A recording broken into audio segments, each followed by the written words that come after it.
तो नमस्कार दोस्तों, आज की इस वीडियो में हम लोग इंडियन पॉलिटिकल हिस्ट्री के कुछ बहुत ही ज़्यादा इंपॉर्टेंट क्वेश्चंस करेंगे। और जितने भी सारे हम लोग ये क्वेश्चंस करेंगे वो पीवाई क्यूज हैं, यानी कि पिछले एग्जाम्स में वो आ चुके हैं, यूपीएससी के में, सीडीएस के में, एसएससी के जितने भी एग्जाम्स होते हैं। तो बहुत ही ज़्यादा इंपॉर्टेंट क्वेश्चंस हैं और यहाँ से अगली बार तुम्हारे एग्जाम में कोई ना कोई क्वेश्चन तो आ ही जाएगा। तो पूरी वीडियो जरूर देख लेना। ज़्यादा बड़ी वीडियो है नहीं, तो पूरी वीडियो तुम लोग आराम से देख सकते हो।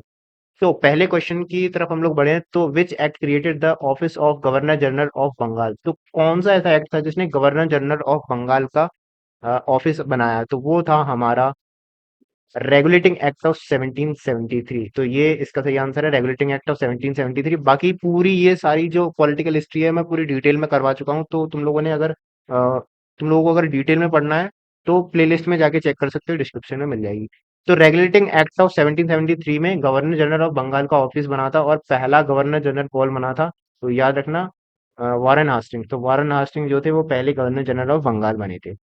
तो फिर हम लोग आगे बढ़े तो हम लोग दूसरे क्वेश्चन पे बढ़े तो the supreme court at Calcutta, fort William was established under which law. तो कलकत्ता में जो सुप्रीम कोर्ट हम लोगों ने बनवाया था वो किस एक्ट में आया था? तो वो हमारा फिर से रेगुलेटिंग एक्ट ऑफ 1773 में आया था। तो रेगुलेटिंग एक्ट ऑफ 1773 में क्या व्यवस्था थी? गवर्नर को, बंगाल के गवर्नर को बना दिया गवर्नर जनरल ऑफ बंगाल, और एक सुप्रीम कोर्ट बनाने की बात कही गई फोर्ट विलियम में, जो कि कलकत्ता में था। तो याद रखना ये सारी चीजें। फिर हम लोग आगे बढ़े तो हम लोग आ जाएंगे फिट्स इंडिया एक्ट पर। तो fits India act 1784 introduce which of the following features. तो ऐसा कौन सा फीचर था जिसको फिट्स इंडिया एक्ट में इंट्रोड्यूस किया गया? तो abolition of the east India company trade, तो ये जो है वो नहीं किया गया। बी ऑप्शन है dual system of control via a board of control. तो ये इसका सही आंसर है। तो याद रखना, डुअल सिस्टम किस एक्ट में बनाया था? तो फिट्स इंडिया एक्ट में बनाया था, तो इसको डुअल सिस्टम बोलते हैं। तो ये जो बोर्ड ऑफ कंट्रोल जो है वो कंपनी के एडमिनिस्ट्रेटिव और मिलिट्री फंक्शंस को संभालेगा। तो बोर्ड ऑफ कंट्रोल बनाया गया फिट्स इंडिया एक्ट में। और कोर्ट ऑफ डायरेक्टर्स जो थे वो पहले से ही चल रहे थे, तो ये जो है वो डुअल सिस्टम की व्यवस्था थी, court of directors and board of control. ठीक है, तो फिट्स इंडिया एक्ट 1784 में इसको स्टार्ट किया गया। और इसको एक और क्वेश्चन बन सकता है कि इसको बंद कब किया गया? जो डुअल सिस्टम का काम था, बोर्ड ऑफ कंट्रोल और ये कोर्ट ऑफ डायरेक्टर्स, इनको अबॉलिश किया गया गवर्नमेंट ऑफ इंडिया एक्ट 1858 में। तो याद रखना, ये भी क्वेश्चन आ सकता है। फिर आगे हम लोग चलें तो the east India company trade monopoly was first curtailed by the. तो कौन से एक्ट से हम लोगों ने ईस्ट इंडिया कंपनी की जो ट्रेड मोनोपोली थी उसको बंद किया? लेकिन चाइना और टी में फिर भी उसकी ट्रेड मोनोपोली रखी गई थी। तो ये कौन से एक्ट में किया गया था? तो ये था चार्टर एक्ट ऑफ 1813। तो याद रखना, चार्टर एक्ट ऑफ 1813 में ट्रेड मोनोपोली को एंड किया गया, लेकिन टी ट्रेड में और चाइना के साथ ट्रेड में उसकी ट्रेड मोनोपोली को कंटिन्यू किया गया।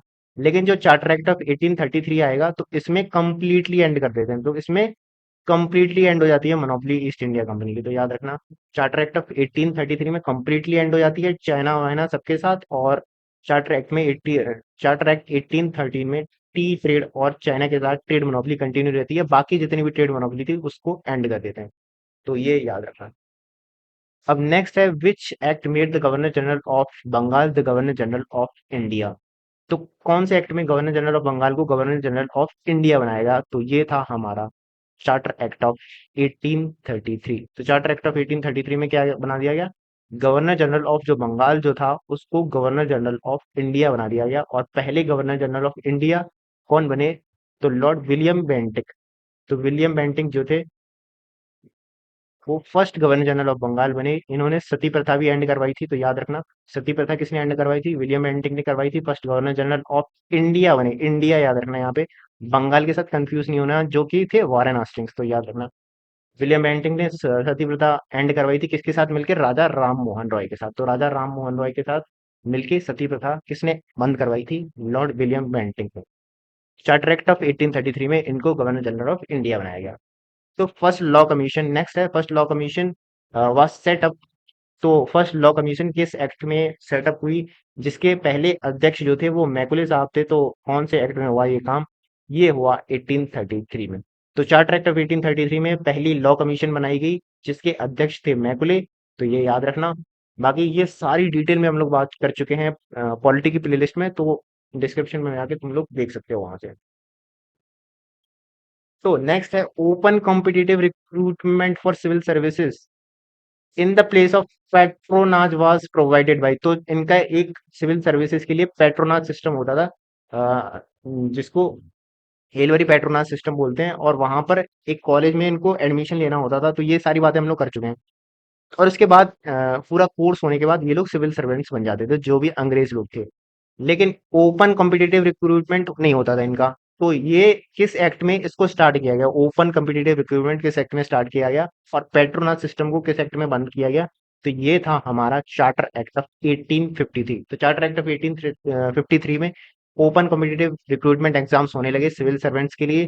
तो ये याद रखना। इससे पहले जो व्यवस्था चल रही थी वो चंदे वाली व्यवस्था चल रही थी, कि चंदा देके कॉलेज में एडमिशन होता था जुगाड़ से, और फिर ये लोग सिविल सर्वेंट बन जाते थे। जैसे हम लोग अभी बीटेक करके इंजीनियर वगैरह बन जाते हैं, तो ऐसे ही उनका एमबीबीएस करके डॉक्टर बन जाते हैं, तो ऐसे ही ये लोग बनते थे। तो विच एक्ट तो नेक्स्ट क्वेश्चन है, which act separated legislative and executive functions of the governor general council by adding a legislative council? तो गवर्नर जनरल की जो काउंसिल थी उसके एग्जीक्यूटिव और लेजिस्लेटिव दोनों फंक्शंस को अलग किस एक्ट में किया गया? तो ये फिर से चार्टर एक्ट ऑफ 1853 में ये काम किया गया। तो चार्टर एक्ट ऑफ 1853 याद रखना। इसमें एक लेजिस्लेटिव काउंसिल बनाई गई गवर्नर जनरल काउंसिल को तोड़ के। तो एग्जीक्यूटिव और लेजिस्लेटिव फंक्शंस जो हैं वो सेपरेट हो गए इस एक्ट में, चार्टर एक्ट ऑफ 1853। फिर नेक्स्ट क्वेश्चन है, the government of India act 1858 did not provided for, तो इसने इसमें कौन सा प्रावधान नहीं था? नहीं था पूजा, याद रखना, नहीं था। तो abolition of the company rule, ये तो था। Creation of the office of secretary of state for India, ये भी था। जो बोर्ड ऑफ कंट्रोल और कोर्ट ऑफ डायरेक्टर्स थे उनको मर्ज करके एक नया ऑफिस बना दिया जाता है, सेक्रेटरी ऑफ स्टेट और secretary of state for India का, तो ये याद रखना, ये भी था। The title of viceroy for the governor general, तो वाइसरॉय का टाइटल भी मिला था, ये भी याद रखना। लॉर्ड कैनिंग जो थे वो पहले वाइसरॉय बने थे, तो लॉर्ड कैनिंग जो है, ये याद रखना। इंट्रोडक्शन ऑफ प्रोविंशियल डायरकी, तो ये जो फीचर था वो नहीं था गवर्नमेंट ऑफ इंडिया एक्ट 1858 में, तो याद रखना। प्रोविंशियल डायरकी जो है वो नहीं था। प्रोविंशियल डायरकी कब आती है? गवर्नमेंट ऑफ इंडिया एक्ट 1919 में आएगी आगे, जिसको मोन्टेगो चेम्सफोर्ड रिफॉर्म्स के नाम से जानते हैं हम लोग। तो प्रोविंशियल डायरकी उसमें आती है, यहाँ पे नहीं आएगी। तो नेक्स्ट हम लोग आगे चलें, तो Indian council act 1861 is associated with which of the following? तो इंडियन काउंसिल एक्ट 1861 में क्या हुआ था? सेपरेट इलेक्टोरेट फॉर मुस्लिम, तो ये जो है नहीं हुआ था। तो सेपरेट इलेक्टोरेट जो है वो किस एक्ट में लाए गए थे? मॉर्लेमेंटो रिफॉर्म्स में लाए गए थे 1909 में। तो 1909 में मॉर्लेमेंटो रिफॉर्म्स में आते हैं। Indian council of act of 1909 था, उसमें आते हैं सेपरेट इलेक्टोरेट, 1861 वाले में नहीं आते। तो portfolio system and legislative council with non officials, तो ये जो है वो काम किया गया था इसमें।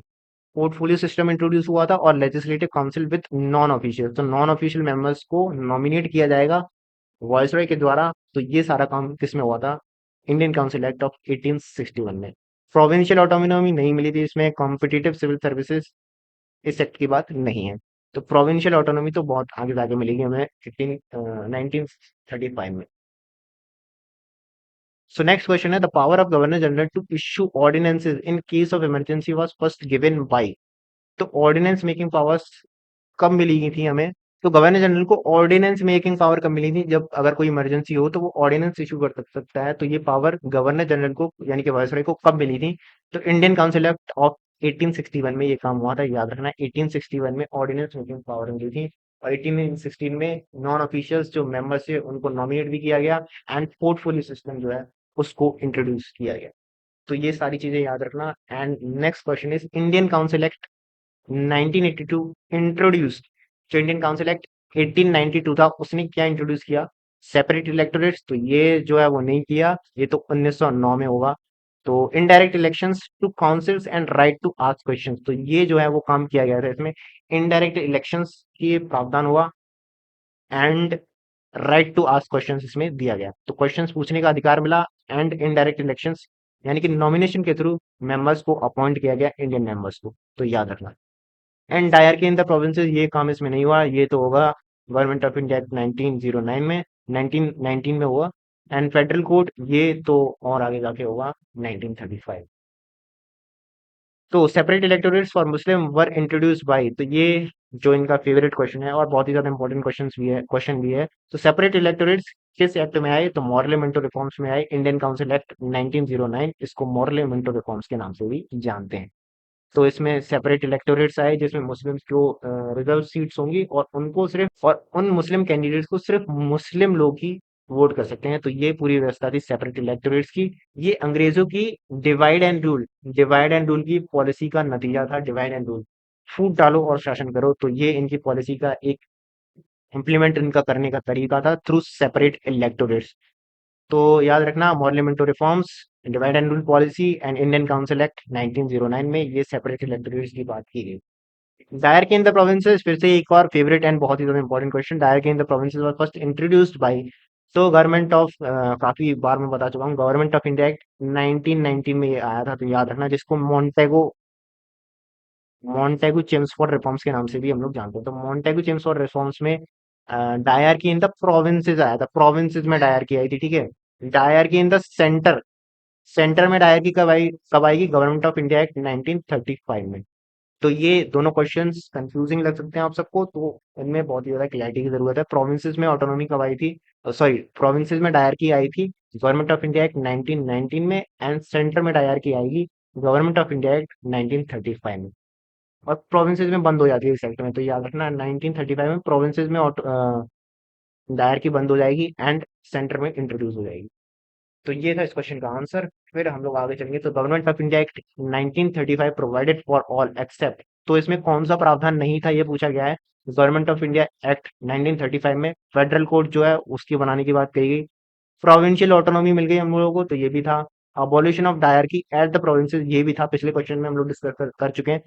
जो प्रोविंसेस में डायरकी इंट्रोड्यूस हुई थी पिछले एक्ट में, गवर्नमेंट ऑफ इंडिया एक्ट 1919 में, उसको एबॉलिश किया गया और सेंटर में इंट्रोड्यूस किया गया। तो ये काम भी हुआ। लेकिन सेपरेट इलेक्टोरेट्स अबॉलिश, तो ये जो काम है वो नहीं, तो ये जो काम था वो नहीं हुआ। बाकी फिर हम लोग आगे बढ़े तो first census of India, first census जो थे इंडिया में वो कब कंडक्ट कराए गए? तो 1881 में, याद रख लेना। बहुत इतना ज्यादा इंपॉर्टेंट क्वेश्चन नहीं है, पहले पर कुछ छोटे मोटे एग्जाम्स में ऐसे क्वेश्चंस आते हैं, तो उसको याद रख लेना। 1881 में ये स्टार्ट हुआ था। तो फर्स्ट सेंसस 1881, याद रखना। The nominal head of revolt of 1857, तो 1857 की जो क्रांति थी उसका नॉमिनल हेड जो था वो कौन थे? तो वो थे हमारे बहादुर शाह जफर, बहादुर शाह सेकंड या फिर बहादुर शाह जफर। तो इन्होंने इनको एक तरीके से लीडर बनाया गया। 1857 की जो क्रांति थी, अंग्रेजों ने इनको पकड़ा, फिर रंगून जेल भेजा, फिर बहुत सारे अत्याचार किए इनके साथ, और इनके दोनों पुत्रों को मार के फिर सर वहां पे भेजते। तो ये सारी कहानी तुम लोगों ने सुनी होगी। तो बहादुर शाह जफर जो थे उनको रिवोल्ट का नॉमिनल हेड बनाया गया 1857। तो याद रखना ये। डॉक्ट्राइन ऑफ लैप्स, हड़प नीति जो थी वो कौन लेके आया था? तो डॉक्ट्राइन ऑफ लैप्स जो है, ये भी काफी ज्यादा इंपॉर्टेंट क्वेश्चन है, बहुत बार एग्जाम में आता है। तो लॉर्ड डलहौजी जो था वो इस डॉक्ट्राइन ऑफ लैप्स जो पॉलिसी है उसको लाया था। इसके अंतर्गत क्या होता था, जो भी कोई राजा रजवाड़े जो लोग हैं, इनका अगर कोई वारिस नहीं होगा, तो जो ऑटोमेटिकली उनकी जो राजपाट है वो ब्रिटिश गवर्नमेंट के अंडर आ जाएगा। तो ये जो थी वो क्या था? डॉक्ट्राइन ऑफ लैप्स था, हड़प नीति इसको कहते हैं। तो डलहौजी की हड़प नीति, doctrine of lapse by Lord Dalhousie, याद रखना। तो the British policy of subsidiary alliance was introduce by, तो सब्सिडियरी अलायंस की जो पॉलिसी थी वो किसने इंट्रोड्यूस की थी? तो वो की थी, तो ये जो पॉलिसी है वो लाए थे लॉर्ड वेलेस्ली। तो लॉर्ड वेलेस्ली जो है वो, उन्होंने क्या इंट्रोड्यूस किया था? सब्सिडियरी अलायंस की पॉलिसी इंट्रोड्यूस। तो लॉर्ड वेलेस्ली ने इंट्रोड्यूस की थी सब्सिडियरी अलायंस की पॉलिसी, याद रखना, लॉर्ड वेलेस्ली। नेक्स्ट क्वेश्चन है, Awadh was annex to British empire in 1856 on the grounds of, तो अवध को ब्रिटिश साम्राज्य में किस वजह से मिला लिया गया? तो उसकी वजह जो थी वो हम लोग देखेंगे। क्या वो डॉक्ट्राइन ऑफ लैप्स थी, मेल एडमिनिस्ट्रेशन? तो इसका आंसर है maladministration, misgovernment maladministration की वजह से उसको ब्रिटिश साम्राज्य में मिला लिया। किसको? अवध को। तो अवध को ब्रिटिश साम्राज्य में मिला लिया मेल एडमिनिस्ट्रेशन की वजह से, मिस मैनेजमेंट की वजह से, मिस गवर्नमेंट की वजह से मिला लिया। तो फर्स्ट वाइसरॉय ऑफ इंडिया कौन थे? लॉर्ड कैनिंग थे, याद रख लेना, Lord Canning. Which of the following was not an outcome of revolt of 1857? तो 1857 की क्रांति का आउटकम क्या नहीं था? End of company rule, company rule जो है वो तो समाप्त हो ही गया था, तो ये जो काम है वो तो हो चुका था। Transfer of power to British crown, British crown को पावर मिल चुकी थी, पावर पूरी ट्रांसफर हो चुकी थी, तो ये काम भी हुआ था। Immediate introduction of provincial autonomy, तो ये जो काम था वो नहीं हुआ था, तो इस क्वेश्चन का सही आंसर क्या है? C. Immediate introduction of provincial autonomy हमें नहीं मिली रिवोल्ट ऑफ 1857 के बाद। रीऑर्गेनाइजेशन ऑफ आर्मी, तो ये सारी चीजें होती हैं। ब्रिटिश क्राउन को पावर मिलती है, कंपनी रूल जो है वो खत्म होता है और क्राउन रूल यहाँ से स्टार्ट होता है, और कंपनी रूल जो है वो खत्म हो जाता है, तो ये याद रखना। और मंगल पांडे जिनकी वजह से ये क्रांति स्टार्ट हुई थी वो किस प्लेस से एसोसिएटेड हैं? तो याद रखना बैरकपुर, तो बैरकपुर से संबंधित हैं मंगल पांडे जो थे हमारे क्रांतिकारी, बैरकपुर से संबंधित हैं, तो याद रखना Barrackpore. Rani Laxmibai, Rani Laxmibai led the uprising primarily in, तो रानी लक्ष्मीबाई जैसा कि हम लोग सभी जानते हैं कहाँ की थी? झांसी की, यहाँ पे इन्होंने विद्रोह किया। तो झांसी की रानी रानी लक्ष्मीबाई, याद रखना। Battle of Buxar 1764 led to, battle of Buxar जहां से दुनिया बदली थी, अगर तुम लोगों ने वीडियोस देखी हैं तो तुम्हें याद होगा बैटल ऑफ बक्सर में क्या हुआ था। दीवानी राइट्स मिल जाते हैं कंपनी को बंगाल, उड़ीसा एंड बिहार से, तो बंगाल बिहार उड़ीसा को उड़ीसा के दीवानी राइट्स मिल जाते हैं बैटल ऑफ बक्सर में, किसको? कंपनी को। तो ईस्ट इंडिया कंपनी को मिल जाते हैं दीवानी राइट्स बैटल ऑफ बक्सर के बाद 1764। अब है द परमानेंट सेटलमेंट। अब यहाँ से जो है मैंने एक नया एक्सपेरिमेंट किया है, अब जो क्वेश्चन है मैंने पहले से ही मार्क कर रखे हैं, तो तुम लोग बताओगे कि तुम लोग बताओगे कि कौन सा आइडिया ज्यादा सही है, ये ग्रीन मार्क करने वाला ज्यादा सही है या फिर मैं ऐसे एक्सप्लेन कर रहा हूँ ये ज्यादा सही है? तो ये तुम लोग कमेंट करके बताना कौन सा मेथड जो है वो ज्यादा इफेक्टिव है। तो 25 क्वेश्चन के बाद ये नई चीज मैं स्टार्ट कर रहा हूँ। तो permanent settlement was introduced in 1794 by, तो परमानेंट सेटलमेंट कौन लेके आया? लॉर्ड कॉर्नवेलिस, तो लॉर्ड कॉर्नवेलिस जो थे वो परमानेंट सेटलमेंट लेके आए, तो याद रखना इनको। एंड वेलेस भी हम लोगों ने पिछले क्वेश्चंस में देखा था, सब्सिडी रिलायंस की पॉलिसी लेके आते हैं। और नेक्स्ट इज रो नेक्स्ट इज रोटवारी सिस्टम, कौन लेके आता है? तो रोटवारी सिस्टम किससे एसोसिएटेड है? Thomas Munro and Charles Reid, याद रखना Thomas Munro and Charles Reid. Ryotwari system कौन लेके आता है? Ryotwari system Thomas Munro and Charles Reid. Mahalwari system कौन लेके आता है? Holt Mackenzie and R M Bird, तो महलवारी, याद रखना Mahalwari, Holt Mackenzie and R M Bird. तो महलवारी एम से मैकेंजी, एम से महलवारी, तो याद रख सकते हो तुम लोग, आर एम में भी एम आ रहा है तो एम से एम मिला दूंगा। बाकी इसमें रोटवारी में कुछ ऐसी ट्रिक नहीं बन पा रही है। So Woods Dispatch is known as the Magna Carta of English Education and recommended, तो वुड्स डिस्पैच ने क्या रिकमेंड किया था जो कि Magna carta of English education के नाम से जाना जाता है? तो इसने क्या रिकमेंड किया था? ओनली प्राइमरी एजुकेशन नहीं, only vernacular only vernacular language नहीं, इसने रिकमेंड किया था a departmental system with universities at presidency towns, तो प्रेसिडेंसी टाउन्स में यूनिवर्सिटीज होंगे और एक डिपार्टमेंटल सिस्टम होगा। तो ये सारी रिकमेंडेशन थी उस डिस्पैच की। 1854 की ये बात है, तो याद रखना उस dispatch, Magna carta of English education. The Indian universities act 1904 was passed under the voice royalty of, तो इंडियन यूनिवर्सिटीज एक्ट 1904 में जब आया था तो वॉइसराय कौन था? लॉर्ड कर्जन थे। इन्हीं के टाइम पे बंगाल का जो है वो विभाजन भी होता है, तो याद रखना लॉर्ड कर्जन जो थे उस टाइम पे वॉइसराय।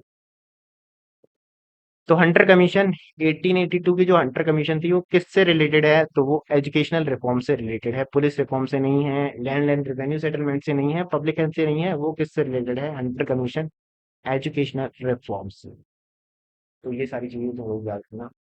सेडलर कमीशन, याद रखना सेडलर कमीशन क्यों आई थी? ये आई थी यूनिवर्सिटी एजुकेशन को इंक्वायर करने के लिए, तो यूनिवर्सिटी एजुकेशन से रिलेटेड है सेटलर कमीशन, याद रखना प्राइमरी एजुकेशन से नहीं है, इंडस्ट्रियल रिलेशन से नहीं है, पब्लिक सर्विस रिक्रूटमेंट से नहीं है, ये है यूनिवर्सिटी एजुकेशन से रिलेटेड। तो इल्बर्ट तो Ilbert bill controversy upper during the tenure of, तो इल्बर्ट बिल जो कंट्रोवर्सी हुई थी 1883 में, वो किसकी उस टाइम पे जो है वो कौन गवर्नर था? गवर्नर जनरल कौन था उस टाइम पे? लॉर्ड रिपन जो था वो गवर्नर जनरल था, तो Lord Ripon was governor general at the time of Ilbert controversy. तो ये जुडिशियरी से रिलेटेड कंट्रोवर्सी होती है 1883 में, उस टाइम पे लॉर्ड रिपन रिपन जो था वो गवर्नर जनरल। तो the next question is the vernacular press act 1878 में आया था, वर्नाकुलर प्रेस एक्ट याद रखना, इसको गैगिंग एक्ट भी नाम से जाना जाता है, गैगिंग एक्ट। गैगिंग एक्ट उस टाइम पे कौन गवर्नर जनरल था? तो लॉर्ड लिट्टन, याद रखना, लिट्टन। तो गैगिंग में डबल जी आ रहा है, लिट्टन में डबल टी आ रहा है, तो यहाँ से ऐसे तुम लोग याद रख सकते हो, थोड़ा बहुत हो जाए तो। गैगिंग एक्ट जो है वर्नाकुलर प्रेस एक्ट था, एंड 1878 में ये आता है, एंड लॉर्ड लिट्टन जो है वो उसको लेके आता है। तो लॉर्ड लिट्टन जो है, याद रखना, वर्नाकुलर प्रेस एक्ट लेके आते हैं 1878 में। इसको गैगिंग एक्ट के नाम से भी जाना जाता है। Local self government in India was initiated in 1882। Local self government जो है वो इंडिया में कौन इंट्रोड्यूस करता है? तो लॉर्ड रिपन। लॉर्ड रिपन, इनको father of local self government in India भी बोलते हैं, तो लॉर्ड रिपन, याद रखना। लोकल सेल्फ गवर्नमेंट इंडिया में इनिशिएट करते हैं 1882 में। बहुत ही ज्यादा इंपॉर्टेंट क्वेश्चन है, याद रखना आपको। Indian National Congress was founded in 1885 at. तो भारतीय राष्ट्रीय कांग्रेस की स्थापना कहाँ पर होती है? 1885 में बॉम्बे में होती है। तो बॉम्बे में याद रख लेना, 1885 में हो जाएगी कांग्रेस की स्थापना। फर्स्ट प्रेसिडेंट कौन बन जाएंगे कांग्रेस के? तो व्योमेश चंद्र बनर्जी, डब्ल्यू सी बनर्जी जो हैं वो बन जाएंगे फर्स्ट प्रेसिडेंट ऑफ आईएनसी। तो याद रखना। And the partition of Bengal was announced in. जो बंगाल का पार्टीशन जो था वो कब अनाउंस हुआ? 1905, 1905 में बंगाल का पार्टीशन होता है। उस टाइम पे कर्जन जो था वो वॉइसरॉय था। तो लॉर्ड कर्जन जो था उस टाइम पे वॉइसरॉय था। 1905 की ये बात। The annulment of Bengal partition was declared in. अब जो विभाजन जो हुआ था बंगाल को, उसको फिर से वापस ले लिया गया 1911 में। तो 1911 में जो बंगाल का विभाजन हुआ था उसको फिर से वापस ले लेते हैं लोग, तो ये याद रखना। 1911 में, 1905 में विभाजन हुआ, 1911 में इसको दोबारा वापस ले लिया। All India Muslim League was founded in at Dhaka. तो ढाका में इसकी स्थापना हुई थी, जो कि कहाँ पर है? बांग्लादेश में। तो बांग्लादेश में ढाका में स्थापना होती है ऑल इंडिया मुस्लिम लीग। तो मतलब तब तो इंडिया में ही था, लेकिन अभी जो है वो बांग्लादेश में है, ढाका। तो ऑल इंडिया मुस्लिम लीग की स्थापना होती है 1906 में ढाका में। और किसने की? आगा खान थर्ड और नवाब सलीमुल्लाह। तो नवाब सलीमुल्लाह और आगा खान था, ये स्थापना कर देते हैं मुस्लिम लीग की, जो आगे जाके बहुत बड़ी समस्या क्रिएट करती है हमारे लिए। तो मोहम्मद अली जिन्ना, कंफ्यूज मत होना, इन्होंने स्थापना नहीं की थी, ये आगे जाके आते हैं इसमें। मौलाना आजाद ने नहीं की थी, सर सैयद अहमद खान ने अहमदिया मूवमेंट स्टार्ट किया था। तो अहमदिया मूवमेंट किसने स्टार्ट किया था? अहमदिया मूवमेंट स्टार्ट किया था सर सैयद अहमद खान ने। तो ये याद रखना। एंड सूरत स्प्लिट, जो कांग्रेस की सूरत स्प्लिट हुई थी, मॉडरेट्स और एक्सट्रीमिस्ट, गरम दल और नरम दल वाली, तो वो कब हुई थी? 1907 में होती है। कहाँ पर? सूरत में। तो सूरत में ये गरम दल और नरम दल दोनों अलग अलग हो जाते हैं। मॉडरेट और एक्सट्रीमिस्ट इनको इंग्लिश में कहते हैं। 1907 में ये हुआ। तो होम रूल लीग, जो होम रूल लीग स्टार्ट हुई थी 1960 में, उनको किसने स्टार्ट किया था? तो बाल गंगाधर तिलक और एनी बेसेंट, याद रखना, बाल गंगाधर तिलक और एनी बेसेंट, ये भी काफी काफी एग्जाम में आता है, तो याद रखना। Bal Gangadhar Tilak and Annie Besant started home rule league movements in India 1916 में। Lucknow pact 1916 was an agreement between, किसके बीच में साइन हुआ था लखनऊ पैक्ट जो है? तो कांग्रेस और मुस्लिम लीग ने साइन हुआ किया था लखनऊ पैक्ट। तो लखनऊ पैक्ट जो है, उन उसमें क्या होता है? उसमें कांग्रेस और मुस्लिम लीग के बीच में समझौता होता है। तो 1916 में ये काम होता है लखनऊ पैक्ट का, याद है। तो मॉन्टेगो डिक्लेरेशन 1917 प्रॉमिस, मॉन्टेगो जो डिक्लेरेशन था उसमें क्या प्रॉमिस कर दिया गया हम लोगों को? तो उसमें हमें रिस्पॉन्सिबल गवर्नमेंट इन स्टेजेस, तो रिस्पॉन्सिबल गवर्नमेंट जो है वो हमारे लिए बनाई जाएगी, तो वो मॉन्टेगो डिक्लेरेशन में प्रॉमिस कर दिया गया 1917 में। इसको ये लोग इम्प्लीमेंट करने की भी कोशिश करते हैं, लेकिन ये रिस्पॉन्सिबल सिर्फ अपने लिए थे, हमारे लिए नहीं। तो द रॉलेट एक्ट 1919 में रॉलेट एक्ट आता है। इसमें क्या प्रावधान था? तो इसमें इमरजेंसी पावर्स दी गई किसी भी आदमी को डिटेन करने की विदाउट ट्रायल। तो विदाउट ट्रायल, बिना कोर्ट कचहरी जाए हुए किसी भी आदमी को ये लोग उठा के जेल में डाल देंगे, तो ये रॉलेट एक्ट में प्रावधान था 1919 में, ये प्रावधान था। तो जलियांवाला, अब इसी की वजह से जलियांवाला बाग जो है वहाँ पे मूवमेंट, वहाँ पे विद्रोह कर रहे थे लोग, और उस वहाँ पे फिर ट्रेजेडी होती है और बहुत लोगों को मार देता है डायर। तो बहुत ही सैड इंसिडेंट था ये। और ये कब होता है? 13 अप्रैल 1919 में। तो 13 अप्रैल 1919 में ये जलियांवाला बाग कांड हो जाता है, इसमें बहुत लोग मारे जाते हैं, और जनरल डायर जो था वो ये सारी चीजें करवाता है।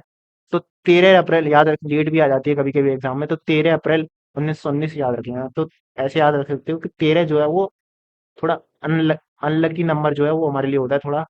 13 जो नंबर है तो थोड़ा इनफेमस है ये, याद रख लेना। 13 अप्रैल याद रख ही सकते हो तुम लोग, 13 अप्रैल 1919 में जलियांवाला बाग कांड होता है।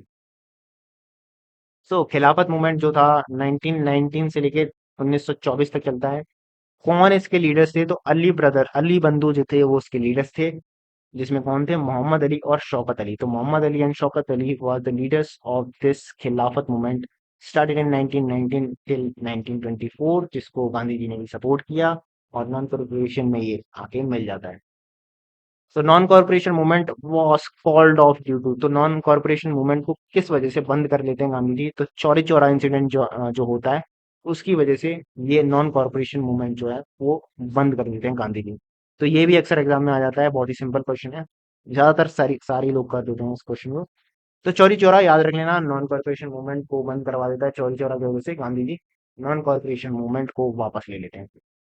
स्वराज पार्टी की स्थापना किसने की थी? Swaraj party was founded by C R Das and Motilal Nehru. तो चित्तरंजन दास एंड मोतीलाल नेहरू जो है वो स्थापना कर देते हैं स्वराज पार्टी की 1923 में। 1923 में स्वराज पार्टी की स्थापना कर देते हैं C R Das and Motilal Nehru मिलके। तो दो भाई दोनों तो भाई दोनों मिलके कर देते हैं स्वराज पार्टी स्टार्ट 1923 में, याद है। तो the Simon commission 1927 was boycotted because, तो साइमन कमीशन जो कि 1927 में आई थी, किस लिए आई थी? ये जो है वो रिव्यू करने आई थी। तो रिव्यू करने आई थी किसको? गवर्नमेंट ऑफ इंडिया एक्ट 1919 को रिव्यू करने आई थी ये साइमन कमीशन, जिसको बायकॉट कर देते हैं बुरी तरीके से। गो बैक साइमन वगैरह के नारे लगते हैं, गो बैक साइमन के। तो ये सारे काम होते हैं। और किस वजह से इसको बायकॉट किया जाता है? क्योंकि ये जो इसमें जो सारे मेंबर्स थे, सात के साथ जो मेंबर्स थे वो अंग्रेज थे, कोई भी इंडियन मेंबर नहीं था। तो ये हमारे लिए एक बहुत बड़ी इंसल्ट थी, इसलिए हम लोग इसको बॉयकॉट कर देते हैं। तो it was a all white commission with no Indian member, तो इस वजह से इसको बॉयकॉट कर देते हैं 1927। तो the Nehru report 1928 recommended, Nehru report जो थी, जो किसने बनाई थी? मोतीलाल नेहरू। याद रखना, मोतीलाल नेहरू ने बनाई थी नेहरू रिपोर्ट। इसमें क्या रिकमेंड किया गया? इसमें रिकमेंड किया गया dominion status and fundamental rights. तो हमें डोमिनियन स्टेटस मिल जाए और फंडामेंटल राइट्स मिल जाए, इसकी मांग इसमें की गई नेहरू रिपोर्ट में। मोतीलाल नेहरू ये लेके आते हैं और 1927 की ये सारी बातें हैं।